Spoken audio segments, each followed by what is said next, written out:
Hello everyone, welcome to schedule 3। देखिए, Uttar Pradesh PCS और RO की प्रीलिम टेस्ट सीरीज चलाई जा रही है 2023 की। ये टेस्ट नंबर आपका 189 है।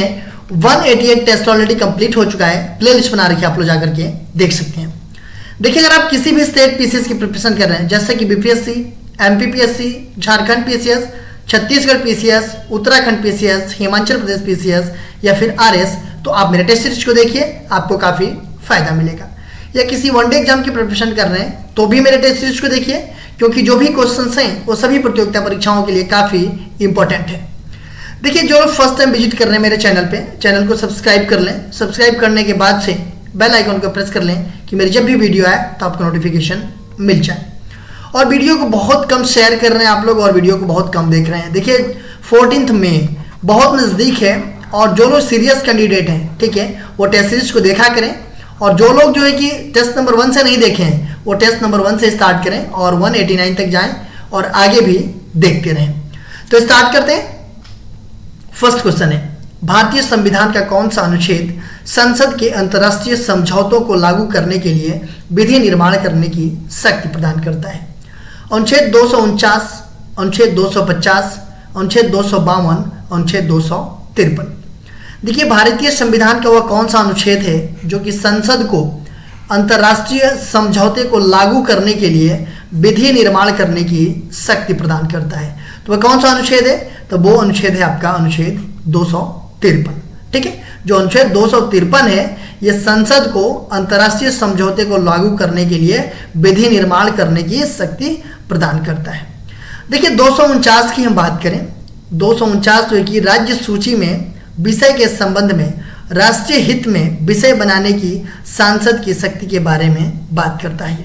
अनुच्छेद 250 ये जो कि यदि आपात की उद्घोषणा परिवर्तन में हो तो राज्य सूची के विषय के संबंध में विधि बनाने की सांसद की शक्ति के बारे में बात करता है। और अनुच्छेद जो 352 है, ये 2 या अधिक राज्यों के लिए उनकी सहमति से विधि बनाने की संसद की शक्ति और ऐसी विधि का किसी अन्य राज्य द्वारा अंगीकार किया जाना है। ठीक है, निम्नलिखित में से कौन सा कथन सही सुमेलित नहीं है? पान अनुसंधान एवं प्रशिक्षण केंद्र महोबा, आम अनुसंधान एवं प्रशिक्षण केंद्र लखनऊ, अमरूद अनुसंधान एवं प्रशिक्षण केंद्र मिर्जापुर, आलू अनुसंधान एवं प्रशिक्षण केंद्र बापूगढ़। इसमें से सही सुमेलित करना है। देखिए, पान अनुसंधान एवं प्रशिक्षण केंद्र कहाँ पे है? तो ये है आपका महोबा में। आम अनुसंधान एवं प्रशिक्षण केंद्र ये कहाँ पे पड़ता है? तो ये सिचुएटेड है आपका लखनऊ में। एंड अमरूद अनुसंधान एवं प्रशिक्षण केंद्र ये मिर्जापुर में नहीं है, ये आपका पड़ता है इलाहाबाद प्रयागराज में। और आलू अनुसंधान एवं प्रशिक्षण केंद्र कहाँ है? तो ये बाबूगढ़ में है। तो इसमें से सुमेलित कौन सा नहीं है? सी ऑप्शन नहीं है। विजयनगर शासक कृष्णदेवराय की कराधान व्यवस्था के संबंध में निम्नलिखित कथनों को पढ़कर कूट के अनुसार सही उत्तर का चयन कीजिए। भूमि की गुणवत्ता के आधार पर भू राजस्व की दर नियत होती है। कारखानों के निजी स्वामी एक औद्योगिकरण कर देते थे। देखिए, विजयनगर शासक कृष्णदेवराय की कराधान व्यवस्था के संबंध में ये बात की जा रही है कि भूमि की गुणवत्ता के आधार पर भू राजस्व की दर नियत होती थी। ठीक है, बिल्कुल सही है। और कारखानों के निजी स्वामी एक औद्योगिक कर देते थे, ये भी आपका सही है। देखिए, अगर हम बात करें विजयनगर के बारे में, तो इसके महानतम शासकों में से एक ये थे कृष्णदेव राय। ठीक है, ये जो कि तुलुवा वंश से संबंधित थे और इन्हें आंध्र भोज अथवा आंध्र पितामह की उपाधियों से मतलब इनको विभूषित किया जाता था। ठीक है, किया गया था। देखिए, जो कृष्णदेव राय है ना, इनके दरबार में तेलुगु के 8 महानतम विद्वान रहते थे, जिन्हें अस्त दिग्गज के नाम से जाना जाता था। ठीक है, तो ये पहला भी सही है और दूसरा भी सही है। ये हो जाएगा आपका सी ऑप्शन की 1 और 2 दोनों सही है। सूची फर्स्ट को सूची सेकंड से सम्मिलित कीजिए तथा सूचियों के नीचे दिए गए कूट का उपयोग करके सही उत्तर कर चयन कीजिए। देखिए, सूची फर्स्ट में और सूची सेकंड, नीला थोथा, sodium bicarbonate, Epsom salt, sodium hydroxide, baking soda, magnesium sulphate, caustic soda, copper sulphate. देखिए, नीला थोथा, इसका जो रासायनिक नाम है वो क्या है? नीला थोथा का रासायनिक नाम है आपका कॉपर सल्फेट। ये 4th ऑप्शन हो जाएगा। ठीक है, एप्सम साल्ट इसका रासायनिक नाम क्या है? तो इसका रासायनिक नाम है मैग्नीशियम सल्फेट। बेकिंग सोडा का रासायनिक नाम है sodium bicarbonate and caustic soda का नाम है सोडियम हाइड्रोक्साइड। ठीक है, तो ये हो जाएगा आपका 4312, ये हो जाएगा आपका सी ऑप्शन 4312। एक जैव पद्धति जिसमें पराश्रव्य ध्वनि का उपयोग किया जाता है, सोनोग्राफी, ईसीजी, ईईजी, एक्सरे। देखिए एक जैव पद्धति जिसमें पराश्रव्य ध्वनि का प्रयोग किया जाता है वो क्या होता है? तो वो होता है आपका सोनोग्राफी। देखिए सोनोग्राफी बोल सकते हैं या फिर अल्ट्रासोनोग्राफी बोल सकते हैं। यह जो कि पराश्रव्य ध्वनि पर आधारित एक चित्रांकन तकनीकी होती है। देखिए मेडिकल के क्षेत्र में इसका उपयोग किया जाता है और जो प्रेग्नेंट लेडी होती हैं उनके गर्भ में जो बच्चा पल रहा होता है उसकी जो है कि स्वास्थ्य की जानकारी प्राप्त की जाती है इससे। ठीक है, सोनोग्राफी से। तो ये हो जाएगा आपका ए ऑप्शन। राष्ट्रीय किसान दिवस प्रत्येक वर्ष किस तिथि को मनाया जाता है? 21 दिसंबर, 22 दिसंबर, 23 दिसंबर, 24 दिसंबर। राष्ट्रीय किसान दिवस ये प्रत्येक साल किस तिथि को मनाया जाता है? तो ये मनाया जाता है 23 दिसंबर। सी ऑप्शन आपका सही है कि भारत में प्रतिवर्ष 23 दिसंबर को राष्ट्रीय किसान दिवस के रूप में मनाया जाता है। देखिए इस दिवस का जो आयोजन है वो भारतीय समाज के विकास के किसानों के योगदान को रेखांकित करने के लिए मनाया जाता है और यह दिवस भारत के जो 5वें प्रधानमंत्री थे कौन? चौधरी चरण सिंह जी, उनकी जयंती के उपलक्ष्य में मनाया जाता है।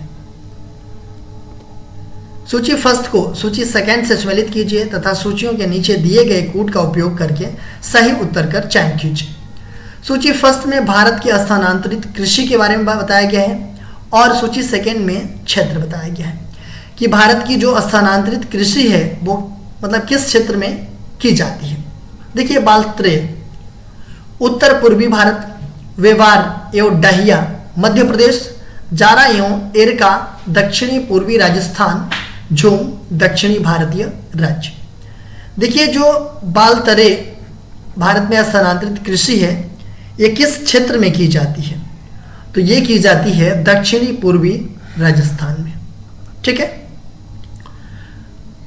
बोवार एवं डहिया ये कृषि किस क्षेत्र में की जाती है? तो ये की जाती है मध्य प्रदेश में। जारा एवं एरका ये किया जाता है दक्षिणी भारतीय राज्यों में और झूम की जो खेती होती है वो की जाती है उत्तर पूर्वी भारत में। तो ये हो जाएगा आपका 2 3 4 1 2 3 सॉरी 3 2 4 1 ना 3 2 4 1 ये हो जाएगा आपका बी ऑप्शन। निम्नलिखित में से किस समिति के संस्तुतियों के आधार पर भारत में गरीबी रेखा का आकलन किया गया? चलया समिति, चक्रवर्ती समिति, लकड़ावाला समिति, दंत समिति। पूछा जा रहा है कि निम्नलिखित में से किस समिति के संस्तुतियों के आधार पर भारत में गरीबी रेखा का आकलन किया जाता है? तो ये किया जाता है लकड़ावाला समिति के आधार पर। देखिए लकड़ावाला समिति के संस्तुतियों के आधार पर जो है कि भारत में गरीबी रेखा का आकलन किया जाता है। देखिए ये समिति जो है कि 1989 में ये जो कि प्रोफेसर डीटी लकड़ावाला की अध्यक्षता में इसको गठित किया गया था 1989 में। और ये जो अपनी रिपोर्ट कब सौंपी? तो 1993 में जो है कि यह समिति जो है कि अपनी रिपोर्ट प्रस्तुत की, लकड़ावाला समिति, और ये संबंधित है आपका गरीबी रेखा का आकलन से। अनुच्छेद 1 में उल्लिखित भारत व संघ शब्द से क्या आशय है? राज्य पद्धति का प्रकार व स्रोत, देश का नाम व दर्शन, देश का नाम और राज्य पद्धति का प्रकार, राज्य पद्धति का प्रकार व दर्शन। अनुच्छेद 1 जो हमारे संविधान का अनुच्छेद 1 है उसके बारे में अगर बात करें तो उसमें क्या बताया गया है कि संघ का नाम और राज्य क्षेत्र के बारे में वर्णन किया गया है। अनुच्छेद 1 में बोला गया कि भारत अथवा अर्थात इंडिया राज्यों का क्या है? वो संघ है। तो इसमें जो कि संघ का नाम और राज्य क्षेत्र मतलब कि देश का नाम व राज्य पद्धति का प्रकार के बारे में उल्लेख किया गया है अनुच्छेद नंबर 1 में। हार्ट लंग मशीन क्या है? इस मशीन के द्वारा रोगी के शरीर में रक्त संचार तथा ऑक्सीजन आपूर्ति की व्यवस्था की जाती है। इस मशीन द्वारा रोगी में कैंसर नामक बीमारी का पता लगाया जाता है। इस मशीन के द्वारा शरीर में ब्लड प्रेशर की स्थिति का पता लगाया जाता है। इनमें से कोई नहीं। Heart lung machine. देखिए जो हार्ट लंग मशीन है ना, ये डॉक्टरों के द्वारा ऑपरेशन के दौरान ये प्रयोग किया जाता है। और ये जो है कि इस मशीन के द्वारा क्या होता है कि रोगियों के शरीर में रक्त संचार तथा ऑक्सीजन आपूर्ति की व्यवस्था की जाती है, जिससे रोगी की मृत्यु ना हो जाए। तो ये हो जाएगा आपका सी ऑप्शन। घाटियां या देश का गलत युग्म बताइए। बटरफ्लाई घाटी हांगकांग, हैप्पी घाटी पापुआ न्यू गिनी, चितवन घाटी नेपाल, शिकारी घाटी ऑस्ट्रेलिया। देखिए कुछ घाटियों का नाम दिया गया है और ये देश का गलत युग्म बताना है इसमें। बटरफ्लाई घाटी ये जो है कि हांगकांग में है। हैप्पी घाटी ये पापुआ न्यू गिनी में नहीं है, ये जो है कि हांगकांग में है ये भी। चितवन घाटी नेपाल में है और शिकारी घाटी ऑस्ट्रेलिया में है। तो ये हो जाएगा आपका कौन सा, बी ऑप्शन। हैप्पी घाटी कहाँ पे है, तो ये हांगकांग में है। निम्नलिखित में से उचित मेल है प्रजाति और प्रमुख निवास क्षेत्र। निग्रो नाइजीरिया मिस्र Venezuela, Nordic Uganda Zimbabwe Sudan, Mongoloid Japan चीन वियतनाम, ऑस्ट्रेलायड ऑस्ट्रेलिया न्यूजीलैंड ईरान।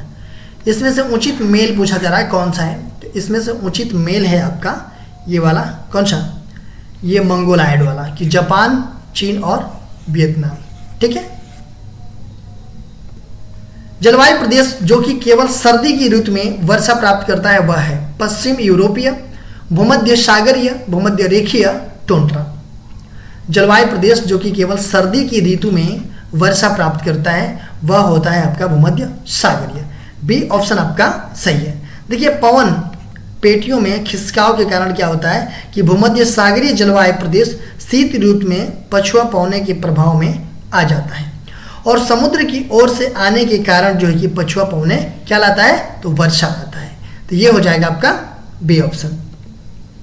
निम्नलिखित में से किस अधिनियम के द्वारा अंग्रेजों ने भारत में सर्वप्रथम परोक्ष अप्रत्यक्ष निर्वाचन प्रणाली की शुरुआत की। Indian council act 1861, Indian council act 1892, भारतीय परिषद अधिनियम 1909, भारतीय शासन अधिनियम 1919।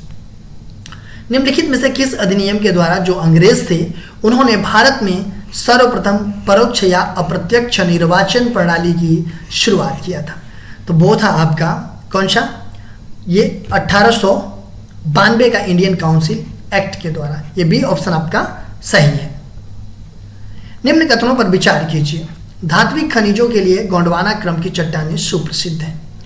भारत में पेट्रोलियम पदार्थ टर्शियरी क्रम के अवसाद चट्टानों में पाया जाता है।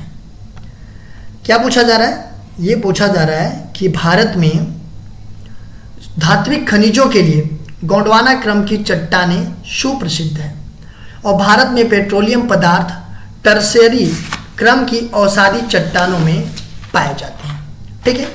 देखिए धात्विक खनिज जो है, धात्विक खनिज ये जो है कि धारवाड़ क्रम की चट्टानों में पाया जाता है, न कि गोंडवाना क्रम की चट्टानों में। धात्विक जो खनिज होते हैं वो कहाँ पाए जाते हैं, तो धारवाड़ क्रम की चट्टानों में पाए जाते हैं। और जो गोंडवाना क्रम की चट्टानें हैं इसमें क्या पाया जाता है, तो इसमें पाया जाता है कोयला। मतलब कि गोंडवाना क्रम की जो चट्टानें हैं वो कोयला के लिए प्रसिद्ध है और धात्विक खनिज के लिए कौन सी प्रसिद्ध है, तो ये है आपकी धारवाड़ क्रम की चट्टानें। तो पहला क्या है आपका, पहला आपका गलत है। दूसरा है कि भारत में जो पेट्रोलियम पदार्थ है वो टर्शियरी क्रम की अवसादी चट्टानों में पाए जाते हैं। पेट्रोलियम पदार्थ जो है कि टर्शियरी क्रम के अवसादी चट्टानों में पाए जाते हैं। ये आपका सही है। पहला आपका गलत है, दूसरा क्या है, सही है। तो ये हो जाएगा आपका बी ऑप्शन कि केवल 2 सही है। देखिए क्वेश्चन पूछा गया था कि राजा सांची अंतर्राष्ट्रीय हवाई अड्डा कहाँ है। अमृतसर, हैदराबाद, चेन्नई, नागपुर। राजा सांची अंतर्राष्ट्रीय हवाई अड्डा ये है आपका कहाँ पे, तो ये है आपका अमृतसर में। देखिए गुरु रामदास जी अंतर्राष्ट्रीय हवाई अड्डा जो कि अमृतसर में, उसी को जो है कि राजा सांची अंतर्राष्ट्रीय हवाई अड्डा भी कहा जाता है। किसको कहा जाता है, तो गुरु रामदास जी अंतर्राष्ट्रीय हवाई अड्डा को। ठीक है। तो ये हो जाएगा आपका ए ऑप्शन। देखिए क्वेश्चन आज का है कि उत्तर प्रदेश में ऐसा कौन सा जिला है जो सर्वाधिक प्रदेशों को स्पर्श करता है। सोनभद्र, बलिया, सहारनपुर, हापुड़। उत्तर प्रदेश का ऐसा कौन सा जिला है जो कि सर्वाधिक प्रदेशों को स्पर्श करता है। इसका आंसर आप लोग कमेंट बॉक्स में बताइएगा। इसका आंसर मैं नेक्स्ट वीडियो में आप लोगों को बताऊंगा। देखिए आपने हमारे चैनल को सब्सक्राइब कर लीजिए। सब्सक्राइब करने के बाद से बेल आइकन को प्रेस कर लीजिए कि मेरी जब भी वीडियो आए तो आपको नोटिफिकेशन मिल जाए। मेरा दूसरा चैनल है श्री जीएस पॉइंट, आप इसको भी सब्सक्राइब कर लीजिए। फेसबुक पे एक मेरा पेज है स्टडी विद श्री के नाम से, और इंस्टाग्राम पे हमारी आईडी है study with Shri 25 and Shri GS point, और स्टडी विद श्री हमारा टेलीग्राम का चैनल है। इन सब सारे का लिंक आपको डिस्क्रिप्शन में दे रखा है, वहाँ पे क्लिक करने के बाद से आप यहाँ पे पहुँच जाएंगे। तो इन सब सारे जगहों से कनेक्ट हो जाइए, क्योंकि इन सब सारे जगहों पे स्टडी से रिलेटेड चीज़ें पोस्ट की जाती है, जिससे आप लोगों को फ़ायदा पहुँच सकता है। दोस्तों वीडियो अच्छी लगती है आप लोग एक लाइक कर दिया कीजिए, एक अच्छा सा कमेंट्स कर दिया कीजिए, अपने दोस्तों में शेयर जरूर किया कीजिए। अगर वीडियो अच्छी नहीं लगती है तो आप लोग डिसलाइक कर दिया कीजिए, और कमेंट बॉक्स में मुझे बताइए डिसलाइक क्यों किया। वीडियो देखने के लिए धन्यवाद।